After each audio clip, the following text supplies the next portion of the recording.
అంతా మొన్న CLP meeting పెడితే 8 మంది ఎమ్మెల్యేలు డుమాకు వచ్చారు. సిఎల్పి మీటింగ్ కూడా రాలే.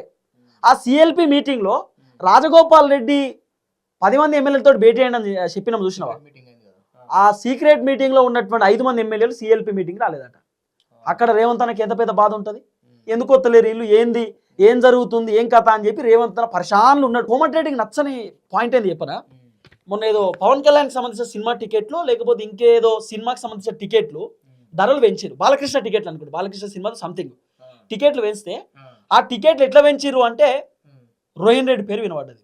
ఆ డైరెక్టర్ చెప్పిండు కదా స్టేజ్ ఎక్కి, రోహిన్ రెడ్డి వల్లనే టికెట్లు ధరలు పెరిగినాయి, రోహిన్ రెడ్డి గారికి థ్యాంక్ యూ చెప్పాలంటే అక్కడ కోమటిరెడ్డి వెంకటరెడ్డికి నచ్చలేదు. సినిమాటోగ్రఫీ మంత్రి కోమటిరెడ్డి కదా, కానీ కోమటిరెడ్డి వెంకటరెడ్డిని పక్కన పెట్టి రోహిన్ రెడ్డి చేస్తుండే పెత్తనం అంతా. రోహిన్ రెడ్డి రేవంత్ రెడ్డికి అత్యంత సన్నిహితుడు, ముఖ్య అనుచరుడు, కీలకమైన వ్యక్తి. కాబట్టి ఇది కోమటిరెడ్డికి నచ్చలేదు. నా శాఖలో వీళ్ళ పెత్తనం ఏంది, నా శాఖలో వీళ్ళ పర్ఫార్మెన్స్ ఏంది, ఇష్టానుసారంగా నిర్ణయాలు ఏంది. రేవంత్ రెడ్డి సినిమాటోగ్రఫీకి సంబంధించిన మంత్రి లెక్క రేవంత్ రెడ్డి కూర్చుంటాడు, సినిమా హీరోలతో మాట్లాడతాడు, దిల్ రాజుతో మాట్లాడతాడు, మీటింగ్లు పెడతాడు, అవార్డులు ఇస్తాడు, అన్నీ